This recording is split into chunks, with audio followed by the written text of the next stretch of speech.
Curiosity is what makes us tick as human beings. It's what drives us to explore new lands, make scientific discoveries, and ask the important questions about the meaning of life.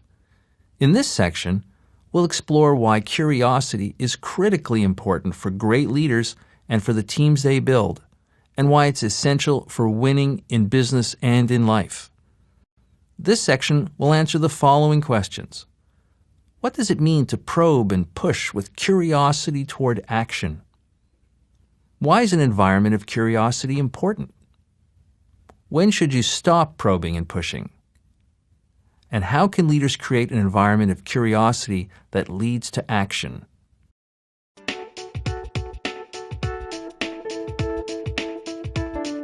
Jack Welch encourages leaders to focus on establishing a culture of curiosity as a key to taking effective action. This problem-solving process involves leaders and teammates engaging in inquisitive, questioning behavior that results in concrete change. Successful business solutions come from people who have a strong dose of intellectual curiosity, who have a breadth of knowledge to work with, and who can lead other smart people in today's complex world. As a leader, you need to have this curiosity. You must model this for your team, and you must ask and also encourage others to ask the hard questions. If you want better solutions and bigger successes, then rather than thinking of yourself as the one who has to have all the answers, try to think of your role as the one who has to be willing to ask the questions. Let's be clear. It's not just about asking lots of questions, it's about asking the right questions. These are questions that promote debate and raise issues that get action. Good questions ask, what if? Why not? How come? Consider this clip of Jack's meeting with leaders from Domino's Pizza. Notice the discussion. Is Jack providing answers or asking questions? What kinds of questions does he ask? What responses follow? So what's the lunch campaign we've had here? We've required all of our stores to be open for lunch. They weren't all before, so if there's a Domino's in your neighborhood, it's now open for lunch. So who is the product manager for lunch? My team is aligned around platforms, so I got somebody running pasta, somebody running sandwich. But who is the guy that just gets up in the morning all day and tries to increase lunch profitability at stores? He comes to work every morning. He's got 3 people. What's his name? You need a lunch czar. Somebody that everyone in the building looks to as the guy or the woman responsible for creating the lunch excitement from Domino's. It would essentially be me, and I've got that. No, I don't want you. You got too many things to do. Okay. I want somebody with a lunch sign on the forehead, and they wear a sandwich board lunch front and back. I mean, obviously be somebody who would be connected to you, right? Right. Do you think it's a good idea or a bad idea? Great idea. It's a great idea. Because lunch is the one we just told the franchisees to be open.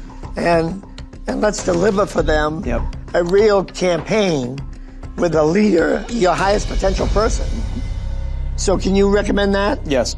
Have you got a person in mind, the hot star? I would have to think about that. How long do you have to think about it? We ought to have somebody in 48 hours here that's on the list of the highest potential.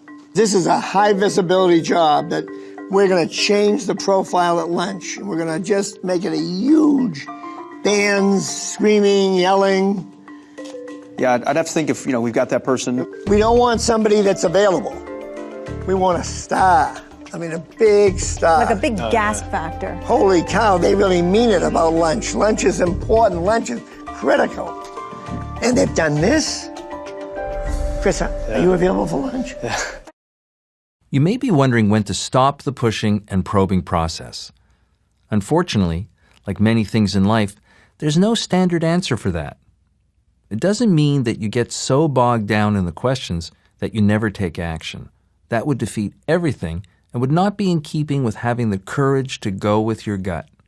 But you do need to keep probing to the point until you're comfortable you've gotten the information you need and that everyone on the team has challenged their own assumptions. Let's be honest, many people don't love the probing process, and with good reason. It's annoying to believe in a product or come into a room with a beautiful presentation only to have it picked apart with questions from the boss. But that's the job of the leader. Questions, healthy debate, decisions, and action will get everyone to bigger and better solutions and create a learning organization. As an example of this, take a look at these two short accounts of times Jack demonstrated the value of persistently pushing and probing with curiosity.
How many of you, in your business, have a similar story where you didn't push and probe hard enough and ended up missing an opportunity?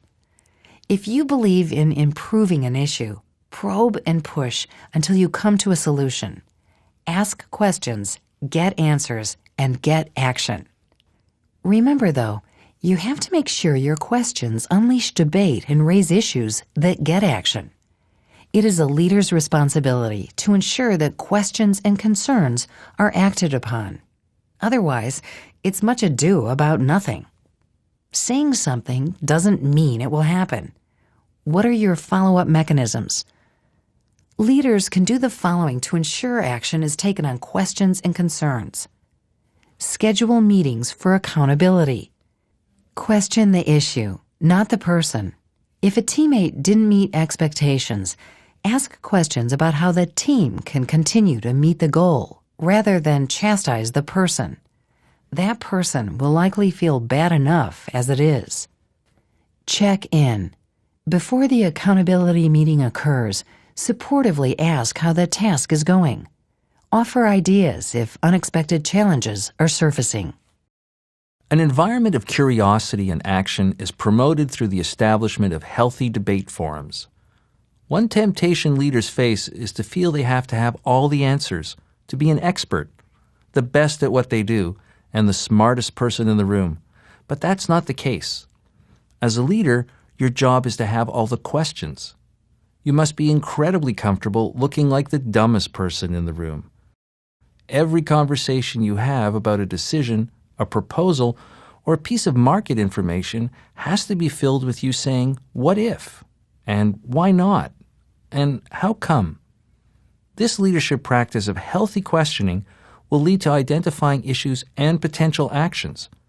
Your job is to then delegate and assign tasks.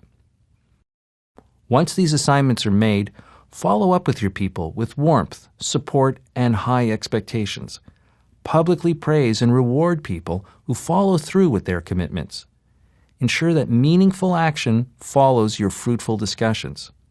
Most importantly, you must be a role model to your team and reward them for asking hard questions, probing for answers, and moving quickly to action.